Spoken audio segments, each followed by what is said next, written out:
Bora desvendar uma decisão muito importante do Supremo Tribunal Federal, uma que arrumou um capítulo bem peculiar e até um pouco confuso da nossa história constitucional. A gente está falando de uma época em que leis que nasciam para ser temporárias, podiam acabar durando para sempre. Vamos entender essa história direito. Tá aqui o coração da nossa conversa de hoje, a súmula vinculante 54. Lendo assim, parece um juridiquês complicado, né? Mas a ideia por trás é até que simples. Basicamente, ela valida os efeitos de um jeito de fazer lei que, hoje em dia, não existe mais. A gente vai quebrar isso em pedacinhos, para tudo ficar bem claro. E para a gente entender tudo direitinho, esse aqui vai ser nosso mapa. A gente começa entendendo o que é a súmula, depois viaja um pouco no tempo para ver o contexto, analisa os efeitos práticos disso e, no fim, a gente fecha com o legado que ela deixou para o nosso direito. Uma jornada bem estruturada. Então, vamos começar pelo começo. O que é, afinal de contas, uma súmula vinculante? E por que ela é tão poderosa? Olha, uma súmula vinculante, como o nome já entrega, ela vincula, ela amarra. Isso quer dizer que a partir do momento em que o STF bate o martelo e cria uma, ela vira regra obrigatória. Todos os juízes, todos os órgãos do governo no país inteiro têm que seguir. O objetivo é criar um padrão, trazer segurança, sabe? Garantir que casos parecidos tenham decisões parecidas. Então, o ponto central da súmula 54 é que ela funciona quase como uma máquina do tempo jurídica. Ela olha lá para trás e fala: olha, aquele jeito de fazer lei que hoje em dia é proibido, naquela época valia. E tudo que aconteceu por causa daquelas leis, desde o primeiríssimo dia, também está valendo. Certo, mas que jeito de fazer lei era esse? Para a gente entender a súmula, a gente precisa conhecer a grande protagonista dessa história toda, a medida provisória, a famosa MP. A medida provisória é uma ferramenta muito poderosa. O presidente da República pode editar uma e, ela já sai valendo como lei imediatamente. Só que, para ela virar uma lei de verdade definitiva, ela precisa passar pelo carimbo do Congresso Nacional. E agora que a coisa fica interessante, dá uma olhada no que acontecia antes de 2001.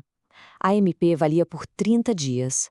Se o Congresso não votasse nesse tempo, o que o presidente fazia? Simples. Ele ia lá e publicava uma nova MP igualzinha à anterior. E aí o relógio zerava e o ciclo recomeçava. De novo e de novo. Pois é, isso mostra exatamente qual era o problema. Uma lei que deveria ser provisória acabava sendo reeditada dezenas, às vezes centenas de vezes, e podia durar anos e anos sem nunca ter sido aprovada de fato pelos parlamentares. Imagina a insegurança jurídica que isso não criava. Mas claro, essa ciranda de reedições sem fim não durou para sempre. Veio uma grande mudança na Constituição para colocar um pouco de ordem na casa. Em 2001, a Emenda Constitucional 32 chegou e mudou completamente o jogo. Esse quadro aqui deixa bem claro o antes e o depois. As reedições sem limite acabaram. O prazo de validade da MP pulou para 60 dias e só pode ser prorrogado uma única vez. As regras ficaram bem mais rígidas, bem mais claras. E aqui, atenção, um ponto super importante para não ter confusão. A súmula 54 não mexe em nada no jeito como as MPs funcionam hoje. Ela serve só para resolver as pendências do passado, sabe? Ela que confirma que tudo aquilo que aconteceu no regime antigo, antes de 2001, era legal e que os efeitos valem desde a primeira edição de cada MP. Ok, a gente já entendeu a teoria. Mas e na prática? No mundo real, falar de lei pode parecer uma coisa distante, mas essa súmula teve consequências bem diretas na vida de pessoas e empresas. Milhares e milhares de processos na justiça sobre cobrança de imposto, criação de taxa, regra de aposentadoria, tudo isso dependia dessa definição. A pergunta, no fundo, era sempre a mesma.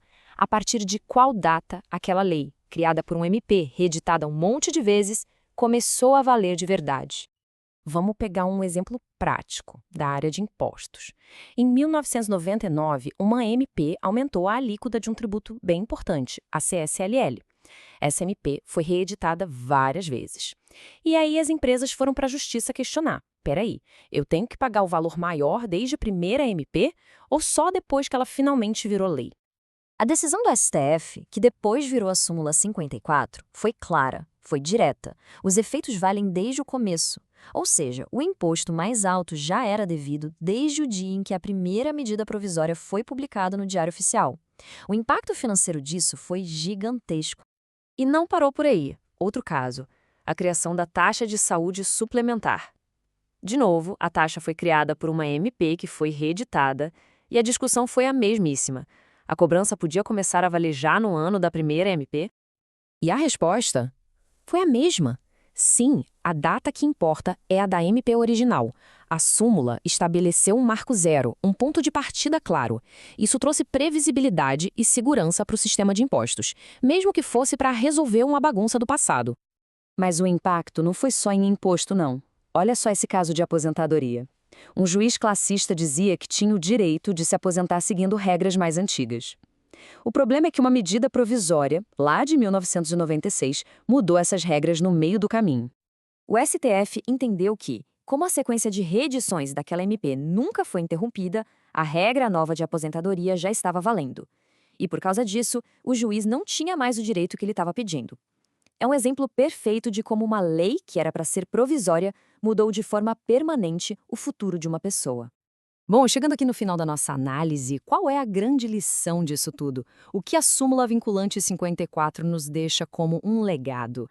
Resumindo bem, a súmula funcionou como um grande pacificador.